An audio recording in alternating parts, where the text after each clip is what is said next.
안녕하세요. 프라미스교회 김대현 목사입니다. 안녕하세요. 황초아 전도사입니다.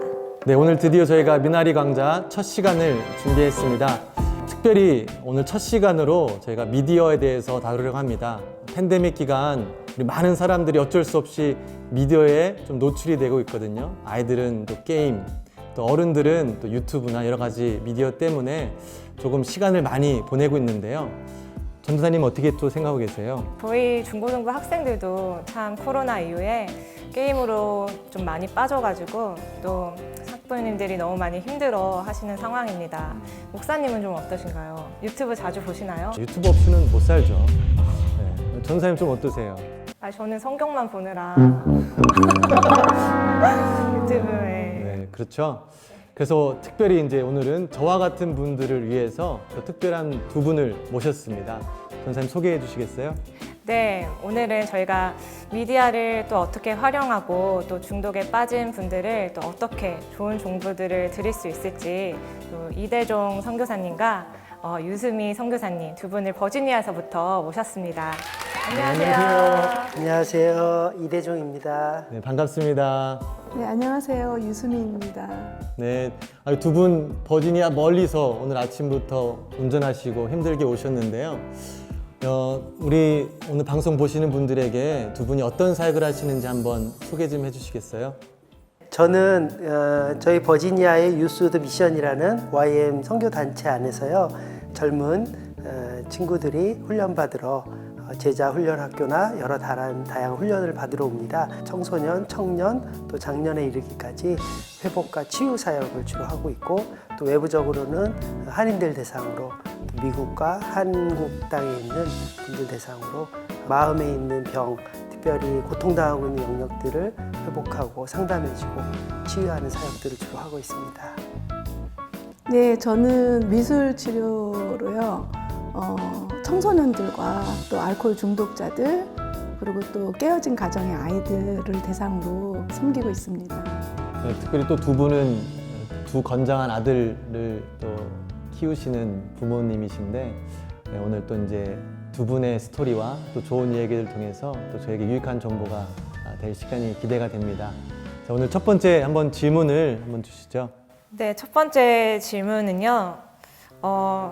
아이들이 게임을 하면서도 해야 할 일들을 잘하는 아이들이 있고 또 못하는 아이들이 있습니다. 그러면 게임은 나쁜 건지 좋은 건지 그것에 대해서 좀 설명해 주실 수 있나요?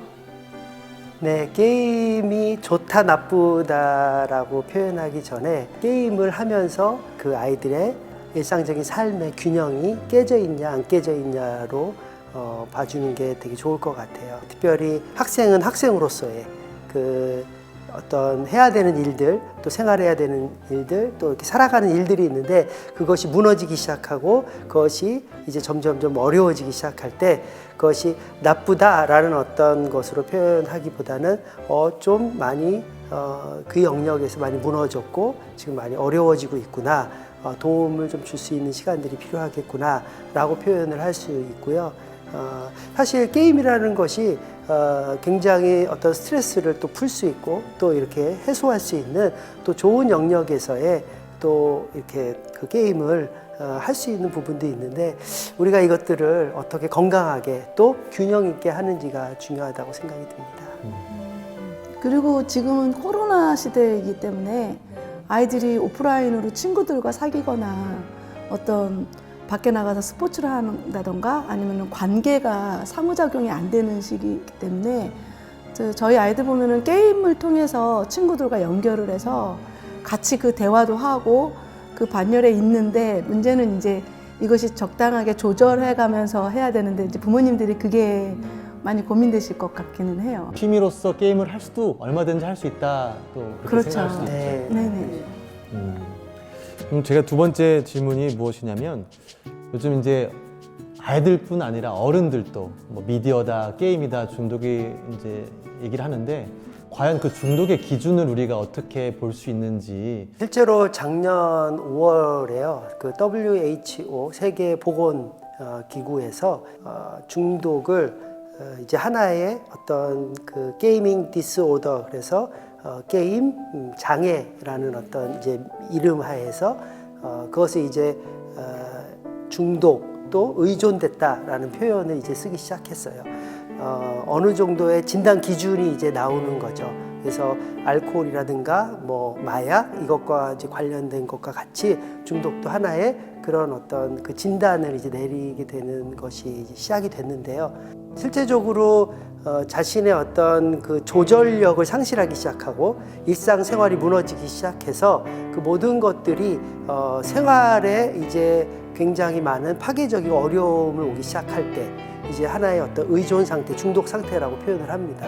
이 게임 중독은 하루에 최소한 10시간 이상을 완전히 이제 게임에 노출되기 시작하고 뭐 학생들 같은 경우 어떤 공부를 해야 되는 거나 어떤 모든 영역에서 그것이 어려워지기 시작하고 밥을 먹는 것, 또 잠을 자는 것 이제 이런 모든 부분들이 다 이제 균형이 깨지기 시작하는 거예요. 그것이 최소 12개월, 그러니까 1년이 지속된다고 얘기할 때는 이제 디스오더라는 어떤 장애 중독이라는 이제 딱 판명을 이제 내리기는 해요. 지금 이제 제가 이해할 수 있는 거는 게임에 지금 많이 노출됐기 때문에 이 부분을 지금 이렇게 치료해야 되고 도와줘야 된다라는 것뿐만이 아니라 다른 부수적인 영역들이 지금 계속해서 지금 같이 맞물려 있다.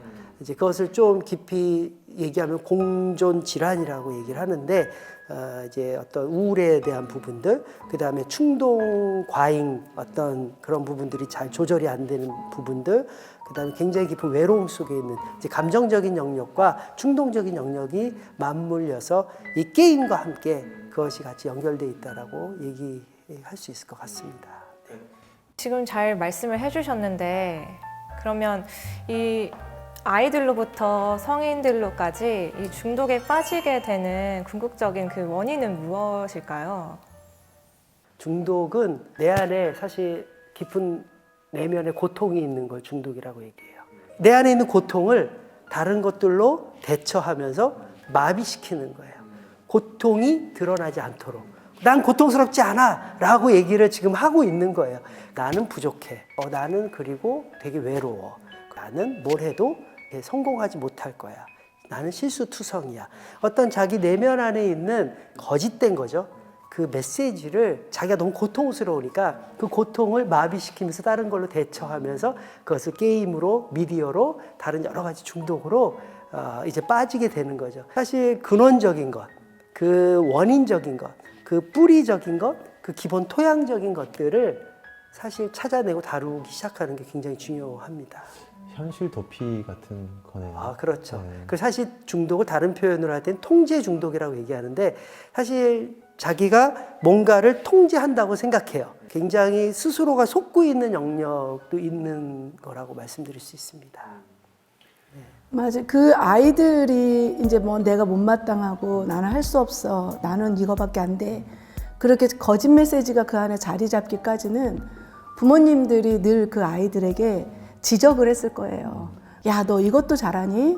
야, 괜찮다. 막 이런 말을 듣기보다는 이거 해? 저거 해? 이거밖에 못해? 왜 안 해? 하라니까? 막 이런 부모님들이 사소하게 했던 말들이 그 아이들에게는 그 메시지가 나는 부족한 사람이야. 나는 못마땅한 사람이야.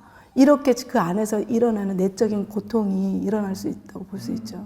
갑자기 생각이 나는데 옛날에 들은 얘기지만 어른들도 이민 생활하실 때 얼마나 힘드시고 피곤하세요. 일주일 내내 힘들게 하시고 그 주말에 쉬는 시간 꼭 보통은 비디오 가게 가셔서 비디오를 잔뜩 빌려다가 쉬지도 못하고 그 주말 내내 비디오 보셨다고들 하시는 게 아마 그런 어려운 상황을 일주일 내내 보내시고 좀 이렇게 내 안에 평안을 찾고 싶어서 아마 그런 부분과 또 비슷할 수 있겠네요. 요즘 아이들이 이제 전화기를 손에다 갖고 다니는데 부모님들은 이제 아이들한테 언제 이 전화기를 사주는 게 적당한가라는 고민들을 좀 하고 있어요. 그리고 전화기를 주면 어떠한 기준으로 아이들이 전화기를 사용할 수 있게끔 하는 게 좋을까라는 이런 질문들을 좀 많이들 하고 계십니다. 저희가 기준은 아니지만 큰아이 같은 경우에는 7학년 때 선물로 들어오는 바람에 저희가 놓쳤어요. 그래서 아이하고 엄청 많이 싸웠어요. 둘째 아이 같은 경우에는 그 아이와 설득력 있게 이야기하면서 의사를 충분히 물어보고 그리고 네가 참을 수 있을 때까지가 언제냐. 그리고 이제 아이들하고 의사소통해야 되는 것들이 있잖아요. 그런 거는 이제 저희 핸드폰을 통해서 의사소통을 하게 했어요. 그런데 이제 이것도 또 좋지 않은 방법 중에 하나가 나중에 이것이 지나치게 또 집착하는 현상이 되더라고요. 그래서 지금으로서 부모님들에게 조금 조언을 해드릴 거는 부모님들이 이제 그것을 컨트롤하기 위해서 안 해준다. 뭐 언제까지 안 된다. 이러면 그 아이들이 친구들과의 소통이나 평상시 해야 될 것들이 또 막히잖아요. 그래서 제일 적당한 건 저희 아이가 지금 둘째 아이는 9학년인데도 핸드폰을 10시 반까지 쓰고 나머지 시간에는 밤에는 저희 방에 갖다 놔야 돼요. 아니면은 뭐 거실에 바구니를 하나 놓고 이때는 모두가 아이뿐만 아니라 어머니, 아버지 모든 식구들이 룰을 정하는 거죠. 아이들이 어릴수록 그게 잘 지켜지거든요. 네. 그래서 이 안에 넣는다 밤에는. 그리고 만약에 문자나 전화가 왔을 땐 그 자리에서 받는 거예요. 네. 그 자기의 어떤 개인 시간 빼놓고는. 그래서 그렇게 조금 룰을 지키실 힘이 있으시다면 아이한테 열어주는 거는 부모님들의 선택인 것 같아요. 예. 지금 말씀을 들으면 차라리 좀 일찍 주고 아이들을 잘 교육하는 게 좋을 수도 있다는 생각이 들기도 하네요. 어릴수록 그 모바일이나 아니면 셀폰을 가질 수 있는 시간의 리밋을 정해줘야 되죠. 청소년 때까지는 그 아이들이 조절할 수 있다는 거는 거짓말이에요. 조절 못해요. 그러니까 부모님들이 시간을 주시면 좋죠. 근데 이제 이게 자라면서 시간을 점점 늘려주는 것도 하나의 방법이 될 수 있겠죠. 네. 부모님도 같이 이렇게 바구니에 놓는다는 게 참 좋은 아이디어인 것 같아요. 불가능하죠. 불가능. 네, 부모님도 보여주시는 게 또 있으니까. 그래서 모두가 거실에 나와서 하더라도 눈 안에서 보고 그것이 관리할 수 있도록 좀 도와줘야 된다는 생각이 들죠. 환경을 잘 만들어줘야 되는 거네요. 그러면 부모님들이 그 아이들에게 전화기를 언제 줄까 하는 그 기준이 다 다르시더라고요. 엄마는 뭐 일찍 줘도 된다 하는데 아버님은 뭐 안 된다. 그 기준이 다를 경우에는 어떻게 이거를 맞춰야 될까요? 기준을 잘 맞춰야겠죠. 사실 그 기준이 어디서 나왔는지가 되게 중요합니다. 아빠의 기준, 엄마의 기준. 많은 본인들의 삶에 영향받은 사람들이 있는데 부모님이 제일 크겠죠. 물론 다른 또 영향받은 큰 사람들도 있겠고요. 각자가 사실 다른 문화에서 만나서 결혼을 하고 자녀를 낳았어요. 그러면 본인의 문화를 가지고 기준을 가지고 본인의 그동안 살아온 어떤 철학, 세계관 이게 너무 크게 자리 잡고 있는 거예요. 근데 그게 다 옳다라고 말할 수 없는데 내면 안에서 각자는 뭐가 있냐면 내가 옳아, 내가 맞아, 내 기준이 정확해. 그게 근데 누구로부터 오는 기준이에요? 모르는 거예요. 그게 맞는 거예요? 모르는 거예요. 내 기준이 정말 이게 옳고 맞는 것인지에 떠나서 이게 어디로부터 근원됐고 원인됐고 그 다음에 이게 정말 건강한가. 부부 안에서 그것이 충분히 공유가 되고 대화가 되고 그 다음에 이해함이 될 때 거기에서 서로 절충과 타협을 맞춰가는 시간들이 되게 필요하다고 생각합니다. 근데 실질적으로 조금 도움이 된다면 엄마의 어떤 기준과 아빠의 기준을 리스트를 이렇게 적어보면 좋아요. 그래서 비춰봤을 때 뭐가 틀리고 뭐가 같은지, 근데 틀리는 거는 왜 그러는지 이것들을 이렇게 두 분이 맞춰보면 좋죠. 근데 이제 이게 맞히다 보면 부부싸움이 일어나요. 그렇죠? 부부싸움이 일어나면은 아이들은 부모님이 이걸 맞히고 둘 안에 힘을 길러야 되는데 이게 둘 안에 맞지가 않고 불안하면은 아이들은 기회를 봐가지고 어느 때는 엄마 편, 어느 때는 아빠 편 이렇게 해서 기회를 보거든요. 자녀를 키우는 거는 그냥 되는 게 아니라 분명히 부모님들은 부모가 되는 수고가 필요해요. 부모가 의견이 다르기 시작하는 게 자꾸 반복되면요. 자녀들이 볼 때는 되게 혼미하고 혼란스러워요. 그러면서 내가 무슨 기준을 갖고 살아야 되지? 그리고 또 부모는 자녀를 기회주의자로 만들 수 있는 또 그런 부족함, 연약함이 또 생길 수 있는 거죠. 그 다음 좀 실질적인 문제예요. 선교사님 부부도 자녀를 실질적으로 낳고 또 갈등과 어려움 가운데 이제 시기를 보내셨고 또 보내실 텐데 두 분은 아이들과 어떻게 이 미디어에 대해서 문제가 있었고 또 어떻게 극복했고 또 어떤 과정이 있는지 한번 좀 나눠주시겠어요? 저 같은 경우는 이렇게 선교사다 보니까 되게 이렇게 아이를 잘 키워야 된다라는 그 부담감? 왠지 그 아이가 잘 크면 그게 나를 대변한다고 생각을 했던 것 같아요. 착각을 한 거죠. 그래서 그 아이를 그 틀 안에 넣어놓고 이렇게 해야 돼. 예의 바르게. 공부도 모범적 2, 3형 있잖아요. 막 엄친아 와. 같이 막 키워야 된다라는. 피아노도 좀 치고 막. 네. 근데 안 되죠. 그렇게 될 수가 없죠. 근데 미국에 와가지고 제가 이제 미국을 적응하면서 되게 불안정한 상태에 저희 아이가 사춘기가 들어간 거예요. 그래서 아이를 어떻게 길러야 되는지에 대한 이게 다 이 새로운 문화 속에서 저희 기준이 다 무너졌던 것 같아요. 저희 아이가 저 때문에 되게 많이 힘들었을 것 같아요. 왜냐하면 제가 틀 안에 넣는 게 힘든 게 아니라 부모가 되게 불안정한 것 때문에 아이도 불안정해진 거예요. 그러다 보니까 아이가 이제 저희를 뭐 사춘기 때 막 일어나는 그 현상들을 과격하게 일어나면은 저희는 되게 충격을 먹은 거예요. 그러니까 아빠가 거기서 아이한테 이제 KO 당해서 저한테 와서 얘기하면 저는 그걸 들으면은 또 아이한테 찾아가가지고 야, 너 이제 우리가 가르칠 만큼 다 가르쳤어. 나가! 그리고 내가 선교사로서 상담가로서 너가 상처받을까봐 욕도 안 하고 살고 잘 키웠는데 너무 힘들어. 나 사실은 그렇게 착한 사람 아니야. 나 욕도 잘해. 하면서 진짜 그날은 제가 욕도 막 했어요. 근데 이 아이도 이제 충격이니까 막 울더니 안경을 이렇게 벗으면서 그래요.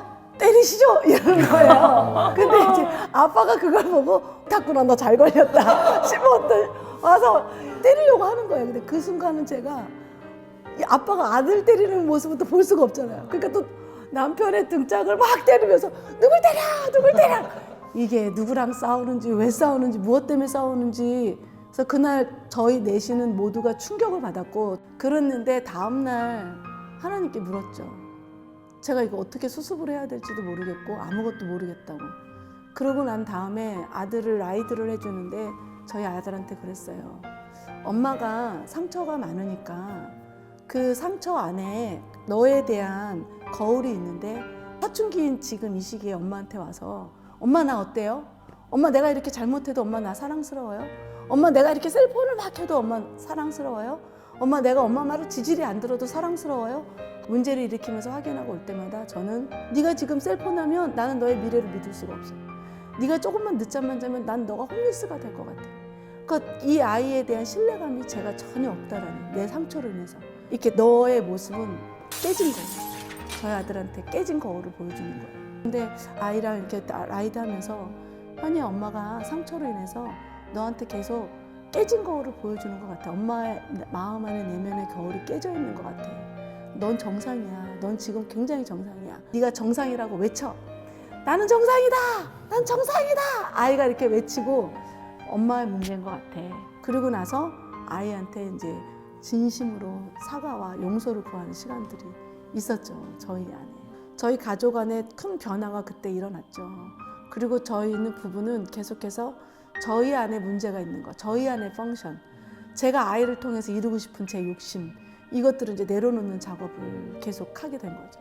또 부모가 먼저 또 자기를 돌아봐야 되는 일이 또 필요했네요. 그때 욕을 하셨다고 하셨는데 어떤 욕을 하셨는지. 많이도 못했어요. 제가 18! 18! 혹시 저희가 질문 드린 것 외에 따로 특별히 꼭 중요한 점이라 생각하시고 나눠주실 분이 있으시면 마지막으로 또 한 말씀씩 해주시면 좋겠습니다. 저 같은 경우에는 미술 치료를 할 때라든가 부모님 상담을 하잖아요. 그러면 부모님들이 오셔서 우리 아이는 이게 문제가 있어요. 이게 문제가 있어요. 이게 문제가 있어요. 그렇게 이야기하실 때가 많아요. 그런데 실질적으로 부모님이 아이들의 병을 키운다라고 생각을 해요. 그 아이들은 부모님들이 생각하는 것보다도 훨씬 정상이거든요. 그리고 그 또래의 아이들이 그냥 지극히 일어나는 현상들일 뿐인데 부모님들이 그 내면 안에서 원하는 본인들이 이렇게 자랐으면 좋겠다라는 그 범주에서 벗어나니까 그 아이가 문제가 있다고 생각을 하시는 거예요. 그래서 심각한 사례로는 그 아이에게 병명을 만들고 그리고 그 아이에게 약까지 먹였었어요.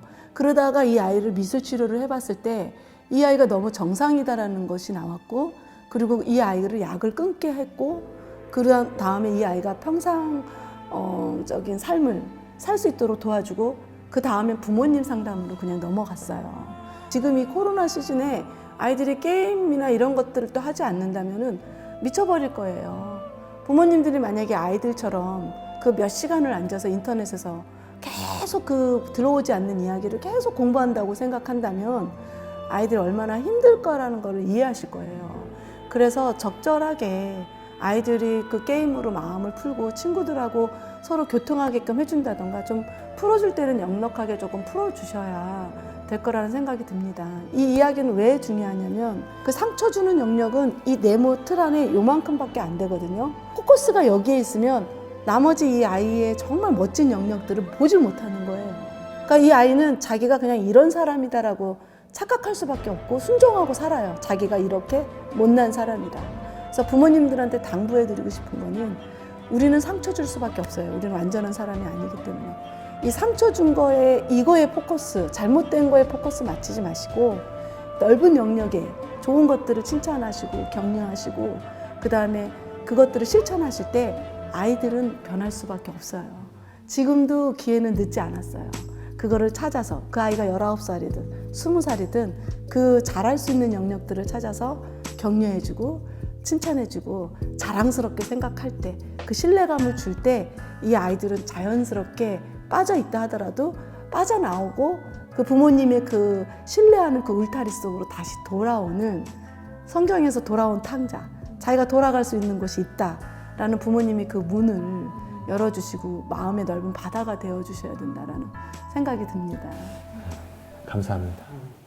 사실 저는 늘 강의나 세미나를 할 때 중독 나무를 이렇게 항상 보여줘요. 그 밑에 토양이 어떻게 되어 있는지, 4가지 토양.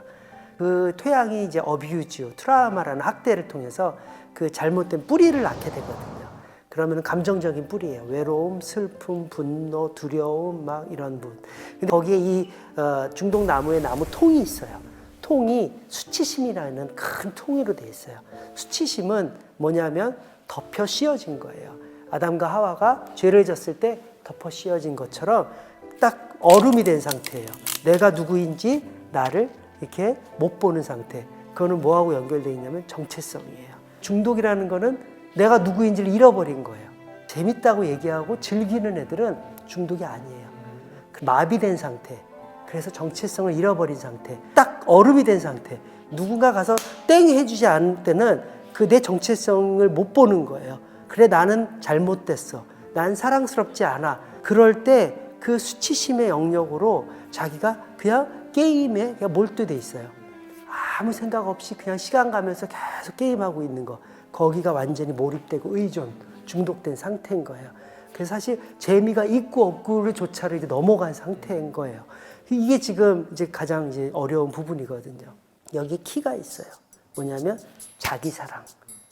자기 사랑은요, 내 못난 모습, 내 열등한 모습, 내 찌질한 모습, 그거조차를 내가 사랑하는 거예요. 그걸 내가 받아들이는 거예요. 우리는 하나님 믿어요. 하나님 도와주세요. 막 하나님 앞에 막 사랑합니다라고 고백은 하지만 나를 사랑하지 못하고 있어요. 그거는 지금 하나님을 믿고 있지 않는 거예요. 불신이에요. 사실 우리는 그 죄에 대한 것을 정말 회개해야 돼요. 그래서 사실 우리가 하나님 자리에 앉아 있는 것이 지금 가장 큰 죄입니다. 뭐냐면 중독은요, 내가 주인 되려고 하는 거거든요. 내가 주인 된다는 건 내가 하나님과 원수지간이거든요. 하나님, 내가 하나님과 원수 되고 싶지 않습니다. 하나님 나의 구세주이시고 나의 주인이십니다. 이 고백이 정말 중독의 회복, 그 다음에 하나님과의 관계 회복, 그 다음에 나를 사랑하는 게 바로 하나님 아버지를 사랑하고 옆에 있는 가족을 사랑할 수 있는, 이웃을 사랑할 수 있는 그 시작이 되지 않을까. 자기 사랑이요, 진정한 이 시대의 백신입니다. 그래서 이 시대에 우리 모두가 자기 사랑이라는 백신을 이제 맞았으면 좋겠습니다. 코로나 백신도 중요하지만. 네, 감사합니다. 자, 이렇게 오늘 저희가 미나리 강좌 첫 번째 시간을 이제 마치게 됩니다. 정말 유익한 정보로 저도 제 자신을 돌아볼 수 있는 좋은 시간이었습니다. 우리가 단순히 이 미디어 중독이다, 게임 중독이다 여기만 관심을 두는 것보다는 그 그 너머에 스스로 또 가지고 있는 문제들, 또 자녀들이 겪고 있는 고통들도 바라볼 수 있고, 또 그 너머에서는 영적인 문제까지도 우리가 돌아볼 수 있는 그 지혜가 있었으면 좋겠습니다. 우리 황초아 전사님은 어떻게 좀 보셨나요? 네, 저 또한 저의 가장 연약한 모습, 그리고 저의 가장 그런 부족한 모습들을 또 사랑하는 것이 참 사랑이라는 것을 또 깨닫게 되었습니다. 또 우리 아이들에게도 또 설교를 할 때 참 하나님 사랑에 대해서 많이 강조를 하는 것 같은데요. 참 나의 사랑, 나를 사랑해야 하는 것이 가장 먼저라는 것을 또 깨닫게 된 시간이었던 것 같습니다. 예, 감사합니다. 오늘 이 방송을 위해서 또 CTS 팀에서 함께 협조해 주시고 또 도와주셔서 참 감사합니다. 저희는 다음 시간에 또 유익한 정보를 가지고 우리 성도님들께 찾아뵙고 인사드리도록 하겠습니다. 오늘 수고해 주신 두 분 참 감사합니다. 감사합니다. 네, 수고하셨습니다. 수고하셨습니다.